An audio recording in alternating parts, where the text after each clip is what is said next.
ಇವತ್ತು ಕಾಗಿನೆಲೆ ಗುರುಪೀಠದ ಶಾಖಾ ಮಠ ಬೆಂಗಳೂರಿನಲ್ಲಿ ನಿರ್ಮಾಣ ಮಾಡಿ ಅದರ ಉದ್ಘಾಟನೆ ಮಾಡ್ತಾ ಇದ್ದೀವಿ. ನಾನೇ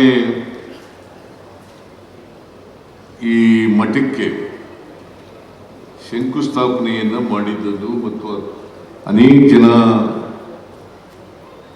ಶಾಸಕ ಮಿತ್ರರು ಮತ್ತು ಇತರ ಸ್ನೇಹಿತರೆಲ್ಲ ಭಾಗವಹಿಸಿದರು. ಬಹಳ ಸಂತೋಷದ ವಿಚಾರ ಏನು ಅಂತಂದರೆ, ನಾನೇ ಅಡಿಗಲ್ಲಾಕಿ ನಾನೇ ಉದ್ಘಾಟನೆ ಮಾಡ್ತಾ ಇರ್ತಕ್ಕಂಥದ್ದು ಬಹಳ ಸಂತೋಷದ ವಿಚಾರ.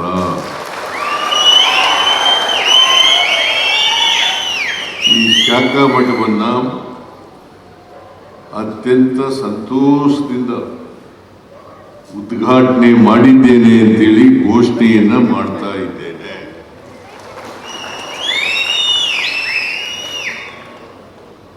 ಬೆಂಗಳೂರಿನಲ್ಲಿ ಒಂದು ಶಾಖಾ ಮಠ ಇರಲಿಲ್ಲ. ನಾವು ಬನಶಂಕರಿ ಶ್ರೀನಿವಾಸ ನಗರ ಅಲ್ಲಿ ಒಂದು ಕಟ್ಟಡವನ್ನು ನಿರ್ಮಾಣ ಮಾಡಿದ್ದು. ಈಗಲೂ ಕಟ್ಟಡ ಇದೆ. ಈ ಶ್ರೀನಿವಾಸ ನಗರದಲ್ಲಿ ಸ್ವಾಮೀಜಿಗಳು ಬಂದರೆ, ಯಾಕಂದರೆ ಕಾಗಿನೆಲೆನಲ್ಲಿ ಇರ್ತಕ್ಕಂಥದ್ದು ಗುರುಪೀಠ,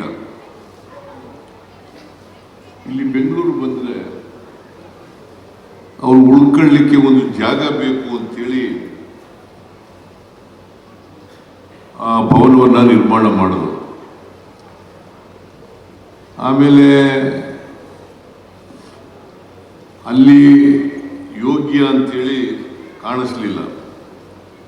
ಹಾಗಾಗಿ ಇಲ್ಲೊಂದು ಬೆಂಗಳೂರಿನಲ್ಲಿ ಮಠ ಬೇಕಾಗಿತ್ತು. ಕಾಗಿನೆಲೆ ಗುರುಪೀಠದ ಸ್ವಾಮೀಜಿಗಳು ನಿರಂಜನಾನಂದಪುರಿ ಸ್ವಾಮೀಜಿಯವರು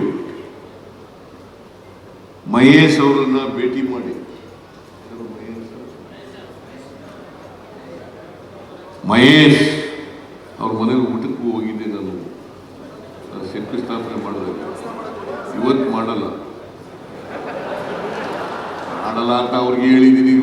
ನೀನು ಊಟಕ್ಕೆ ಕರೆದಿದ್ಯಾ? ಅವ್ರಿಗೆ ಹೇಳಿದ್ದೀನಿ.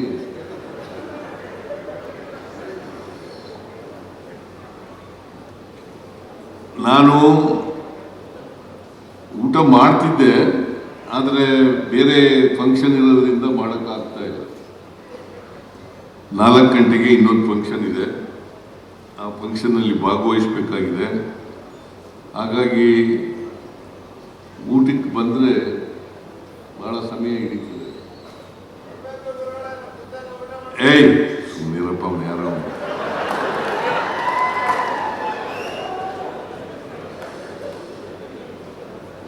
ಊಟ ಮಾಡಕ್ಕೆ ತೊಂದರೆ ಇಲ್ಲ ಪಾಪ.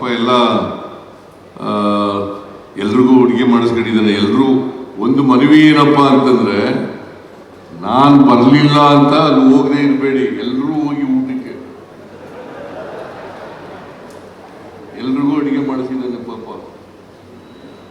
ಇದು ಇಲ್ಲಿ 1 ಎಕರೆ ಜಾಗವನ್ನು ಅವರು ಕೊಟ್ಟಿದ್ದಾರೆ. ಬಹಳ ಕಾಸ್ಟ್ಲಿ. ಸುತ್ತಮುತ್ತ 1 ಎಕರೆ ಜಮೀನು ಅಂತಂದ್ರೆ 10 ಕೋಟಿ ರೂಪಾಯಿಗೂ ಹೆಚ್ಚಾಗ್ತದೆ. ಅಲ್ವೇನಪ್ಪ ಸುರೇಶ?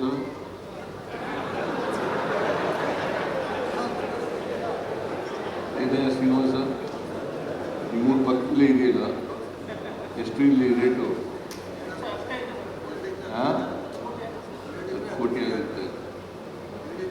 10 ಕೋಟಿ ರೂಪಾಯಿಗಳ ಆಸ್ತಿಯನ್ನ ಮಠಕ್ಕೆ ಉಚಿತವಾಗಿ ಪೂಜ್ಯ ನಿರಂಜನಾನಂದಪುರಿ ಸ್ವಾಮೀಜಿಯವರಿಗೆ ಕೊಟ್ಟಿದ್ದಾರೆ.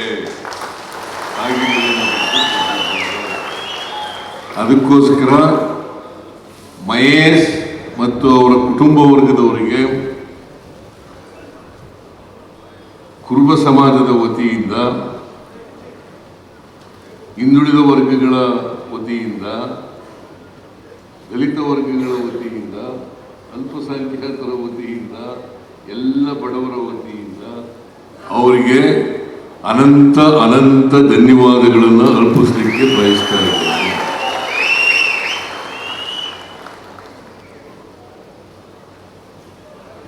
ಕಾಗಿನೆಲೆ ಗುರುಪೀಠದವರು ನಿರಂಜನಾನಂದಪುರಿ ಸ್ವಾಮೀಜಿಯವರು ಯಾವುದೇ ಕಟ್ಟಡವನ್ನು ಕಟ್ಟಬೇಕಾದ್ರೆ ಬಹಳ ವೇಗವಾಗಿ ಕಟ್ತಾರೆ, ಬಹಳ ವೇಗವಾಗಿ ಕಟ್ತಾರೆ.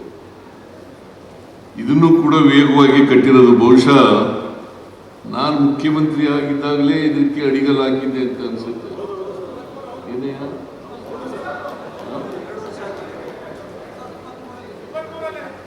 23 ತಾರೀಕು 23 ಮೇ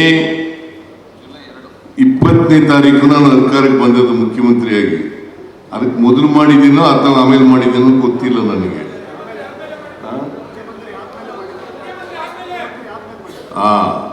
ನೋಡಿ, ಜುಲೈ 2 ಅಂದ್ರೆ ನಾನು ಮುಖ್ಯಮಂತ್ರಿ ಆಗ್ಬಿಟ್ಟಿದ್ದೆ. ಆಗ ಜುಲೈ 2ನೇ ತಾರೀಕು ಅಡಿಗಲ್ಲು ಹಾಕಿದ್ರೆ ನಾನು ಮುಖ್ಯಮಂತ್ರಿ ಆಗಿದ್ದೆ. ಆಗ ಅಡಿಗಲ್ಲು ಹಾಕೋದು 2 ವರ್ಷದಲ್ಲಿ ಇದು ನಿರ್ಮಾಣ ಆಗಿದೆ. ಪೂಜ್ಯ ಸ್ವಾಮೀಜಿಯವರು ಅನೇಕ ಭಕ್ತಾದಿಗಳಿಂದ, ಮಠದ ಭಕ್ತಾದಿಗಳಿಂದ ವಂತಿಗೆಯನ್ನು ವಸೂಲು ಮಾಡಿದ್ದಾರೆ. ಅದರಲ್ಲಿ ನಮ್ಮ ಬೈತಿ ಸುರೇಶ ಹೆಚ್ಚು ವಂತಿಗೆಯನ್ನು ಕೊಟ್ಟಿದ್ದಾರೆ. 50 ಲಕ್ಷ ರೂಪಾಯಿಗಳನ್ನ 50 ಲಕ್ಷ ರೂಪಾಯಿಗಳನ್ನ ಕೊಟ್ಟಿದ್ದಾರೆ. ಆಮೇಲೆ 25, 10, 15, 5 ಲಕ್ಷ, 3 ಲಕ್ಷ, 2 ಲಕ್ಷ ಹಿಂಗೆಲ್ಲ ಕೊಟ್ಟಿದ್ದಾರೆ.